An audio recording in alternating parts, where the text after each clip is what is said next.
Hello students, मैं Sameer Khan ambition science campus channel में वापस स्वागत करता हूं। आपका हार्दिक अभिनंदन करता हूं और उम्मीद है कि लॉकडाउन में आप क्लासों को एंजॉय कर रहे होंगे और वैसे भी लॉकडाउन 4 आने वाला है, तो कृपया करके अपनी स्टडी को कंटिन्यू रखें। ठीक है, तो आज हम स्टार्ट करने वाले हैं रासायनिक समीकरण बनाना। रासायनिक समीकरण बनता कैसे है, तो वो मैंने आपको उस दिन भी बताया था, लेकिन आज फिर मैं आपको एक क्लास दे रहा हूँ जिसमें रासायनिक समीकरण आपको पता होना चाहिए। ओके गाइस, अब रासायनिक समीकरण हमने लिखा Na+O2, तीर का निशान आना क्या चाहिए। ये चीज़ थोड़ी दिक्कत करती है, बच्चे क्या करते हैं NaO कर देते हैं, NaO2 कर देते हैं। तो उस समस्या से बचने के लिए हम एक नॉर्मल सा तरीका अपना रहे हैं। क्या है उस नॉर्मल तरीके को कहते हैं संरचना सूत्र। कहते हैं संरचना सूत्र। अब संरचना सूत्र बनाया कैसे जाता है, तो संरचना सूत्र के लिए सबसे पहली चीज तत्वों का चयन करो। क्या करो? तत्वों का चयन। फिर चयन करने के बाद उनकी क्या निकालो? संयोजकता। और संयोजकता निकालने के बाद क्या करो? वज्र गुणन या क्रॉस मल्टीप्लाई। ठीक, अब कैसे करें वो देखिए। हमने यहाँ पर Na और O2+O2 है, तो पहले हमने तत्वों का क्या किया? चयन। पहले हमने तत्व लिया सोडियम और फिर लिया ऑक्सीजन। दोनों की क्या निकाली? संयोजकता। सोडियम आता है 11 पे और ऑक्सीजन आता है 6। इसका इलेक्ट्रॉन विन्यास है 2 8 1 और इसका इलेक्ट्रॉन विन्यास है 2 और 4, है ना। सॉरी 8 नंबर पे आता है और ये है 2 और 6। इसके बाह्यतम कोश में इलेक्ट्रॉन देखो 4 से आधे हैं या कम? 4 से आधे से कम, मतलब 4 से कम, और इसमें 4 से ज़्यादा है। तो ज़्यादा में माइनस की संयोजकता और कम में प्लस की। तो कम में तो जितने इलेक्ट्रॉन होते हैं उतना रख देते हैं संयोजकता, और ऑक्सीजन में क्या है 8 होने में कम पड़ रहे हैं, तो क्या वैलेंसी आएगी? वज्र गुण। क्या बनेगा? Na2O।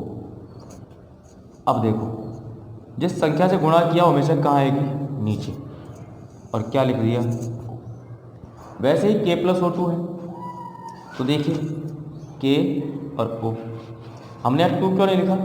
क्योंकि यहाँ पर जब संरचना सूत्र बनाते हैं तो यहाँ पे कोई भी संख्या हो, यहाँ पर कोई भी रासायनिक समीकरण में उसको लिखा नहीं जाता। तो पोटेशियम की वैलेंसी कितनी आएगी? प्लस है, और ऑक्सीजन कितनी आएगी? -2। वज्र गुणा किया, क्या बनेगा भाई गाइस? K2। वैसे Al+O2 हमने यहाँ से संरचना सूत्र बनाया, तो देखिए Al और O, एल्यूमिनियम की वैलेंसी +3 और ऑक्सीजन की -2, वज्र गुणा, क्या बना? Al2O3। क्या बना? Al2O3। Al का गुणा 2 से Al2 और O का गुणा 3 से O3। समझ में आएगा? अब बात आती है एक और चीज़ की, और वो होते हैं आपके समूह। क्या होते हैं? समूह। समूह कौन कौन से हैं? CO3, SO4, NO3, मेनली ये 3। CO3 को बोलते हैं कार्बोनेट, SO4 को बोलते हैं सल्फेट, और NO3 को बोलते हैं नाइट्रेट। अब देखो यहाँ पे हमने समूह लिख दिया। समूह है कार्बोनेट, सल्फेट और नाइट्रेट। कार्बोनेट की जो संयोजकता होती है -2, सल्फेट की भी -2 और नाइट्रेट की -1 होती है। 1 लिखने की आवश्यकता होती नहीं है वैसे। अब -1 होती है, इनको करें कैसे? इनके साथ कंपाउंड कैसे बनाएं? तो कंपाउंड बनाना हमको सीखना है, ये तो हमें आ गया होगा। ठीक है, संरचना सूत्र बनाना है। आपको सिर्फ ये ध्यान रखना है कि कोई भी एक तत्व जब दूसरे तत्व के साथ जुड़ेगा तो उसकी संयोजकता निकाली जाएगी। संयोजकता निकालने के बाद उसका फॉर्मूला बनाया जाएगा, जब हम उसको एक अणुसूत्र के रूप में लिखते हैं, जिसे हम यौगिक भी कहते हैं। ओके गाइस, तो अब हम यूज करेंगे कार्बोनेट, सल्फेट और नाइट्रेट के साथ कैसे गैस तत्वों को जोड़ा जाता है। सबसे पहली चीज़, समूह में जितने भी ये समूह हैं इनसे पहले जो आपको डैश दिख रहा है यहाँ पर क्या जोड़ी जाएगी, हमेशा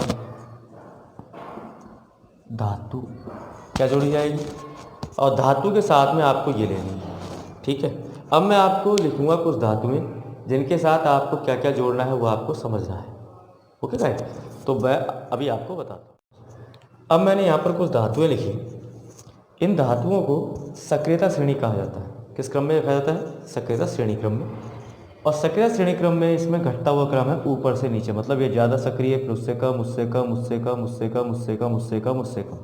तो लिखा हुआ है हाइड्रोजन से ज़्यादा सक्रिय तो ये है, और हाइड्रोजन से कम सक्रिय ये है। अब बात आती है कि सर इनका यूज कैसे करें, तो आप समझ लीजिए अच्छी तरह कि यहाँ पर ये सब धातुएं हैं। क्या है, ये सब धातु। और जब भी आपको कोई यौगिक बनाना पड़े तो यौगिक बनाते समय इनकी जो रिएक्शन है वो किसके साथ करनी पड़ेगी, अधातु के साथ। किसके साथ। अब कौन कौन से मुख्य अधातुएं हैं, देखिए, ऑक्सीजन, ठीक है, nitrogen, chlorine, fluorine, bromine, iodine, ये मेनली है। ठीक है, इनके साथ आप रिएक्शन करो, इजी वे में आपको एक नया कंपाउंड मिलेगा। और इसके बाद आता है समूह। क्या आता है गाइस, समूह। समूह कौन कौन से, CO3, SO4 और NO3। इसकी वैलेंसी -2, इसकी -2, इसकी -1। ऑक्सीजन की जानते हो -2, नाइट्रोजन की -3, क्लोरीन की -1, फ्लोरीन की -1, ब्रोमीन की -1 और आयोडीन की -1। पर मेनली आपको क्या लेना है, एक तो ऑक्सीजन और एक हाइड्रोजन समूह। आपको इजी वे में यही इनके साथ होना है। ठीक है, तो मैं यहाँ पर कुछ वैलेंसी लिख रहा हूँ, जैसे पोटेशियम की +1, +1, +2, +2, +3, +2, +2, +2, है ना। हाइड्रोजन की आप जानते हैं, इसकी +2, और जैसे जैसे आप जाते जाओगे वैसे बढ़ती जाएगी। ठीक है, तो आपको इनको ध्यान में रखते हुए काम करना है, क्योंकि potassium, sodium, calcium, magnesium, aluminium ये आपने आवर्त सारणी में पढ़ भी लिए, 20 नंबर में आते हैं। जिंक 30 नंबर पे आता है, फेरम 28 नंबर पे, 27 नंबर पे आता है। फेरम, कोबाल्ट, निकल, कॉपर, जिंक, ठीक है ना। तो ये आता है 26 नंबर पे, 26 नंबर पे आता है। ठीक है, लेड है जो इसके नीचे वाले ग्रुप में है, हाइड्रोजन, कॉपर, इस प्रकार ये सीक्वेंस चलता है। अब आपको इसमें से लेते हुए, एग्जाम्पल लेते हुए सीधे बनाते चलना है।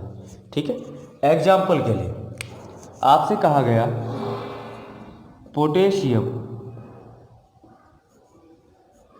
आयोडाइड, क्या कहा गया, आयोडाइड। अब इसमें खास बात, आइड आ रहा है पीछे, तो आप ध्यान रखना कि जब भी कोई धातु अधातु के साथ जुड़ती है तो हमेशा आइड बनाती है। क्या बनाती है, आइड। देखो example, potassium oxide, potassium nitride, potassium chloride, potassium fluoride, potassium bromide, potassium iodide, sodium oxide, sodium chloride, sodium fluoride, sodium bromide, sodium iodide. जब भी कोई धातु नॉन मेटल के साथ अधातु के साथ जुड़ेगी तो हमेशा आयोड बनाती है। इसलिए देखो पोटेशियम के साथ में जो आयोडीन था, आयोडीन का क्या बन गया, आयोड। और ऐसा करके देखते हैं, पोटेशियम का के, आयोडाइड का आई। पोटेशियम की वैलेंसी +1, आयोडीन की -1, ये दोनों कट गए, क्या बचा, के आई। ये अणुसूत्र बन गया। वैसे ही एल्यूमिनियम क्लोराइड। अब देखो क्लोराइड में क्या है, वापस आइड। अब क्लोराइड कहाँ बना होता है, Cl। तो Cl और एल्यूमिनियम का क्या है, Al। एल्यूमिनियम की वैलेंसी +3, क्लोरीन की -1, वज्र गुणा क्या बना AlCl3 बना। वैसे ही ये तो हो गया तत्व की, धातु की या धातु के साथ। अब देखते हैं समूह के साथ। मैंने आपसे बोला सोडियम कार्बोनेट, सोडियम, अब इसमें आयड नहीं है लेकिन समूह है कार्बोनेट। कार्बोनेट का प्रतीक क्या होता है और सोडियम का N। सोडियम की वैलेंसी +1, कार्बोनेट की आपको बताइए अभी कितनी है -2, वज्र गुणा करो क्या बनेगा Na2CO3। ये तो मैंने आपको उच्चारण से और सूत्र बनाना बताया। अब जैसे ये लिखे हों तो आपको बस दिमाग लगाना है। क्या पोटेशियम और आयोडीन है, तो पोटेशियम आयोडीन अधातु है, आयोडीन में आयड जोड़ोगे तो आयोडाइन। एल्यूमिनियम है ही, Cl है, एल्यूमिनियम क्लोराइड। सोडियम के साथ में CO3 एक साथ है। अगर SO4 होता सोडियम सल्फेट, NO3 होता सोडियम नाइट्रेट। लेकिन देखो जब सोडियम को NO3 के साथ जोड़ेंगे तो सोडियम की +1 और माइनस का NO3 का, तो ये दोनों कट गए, क्या बचा NaNO3, तो क्या बचेगा सोडियम नाइट्रेट।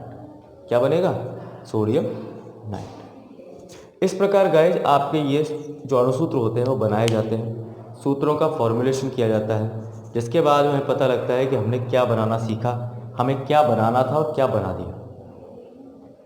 ओके, तो आपको इन धातुओं में मेनली आपको 5 धातु तो चूज करनी ही पड़ेगी, जिनसे आपको अधातु के साथ रिएक्शन करानी है और कंपाउंड के साथ करानी है, समूह के साथ। तो 5 एग्जाम्पल भी आप लोगे तो हर अभिक्रिया में 5 एग्जाम्पल भी बहुत होते हैं।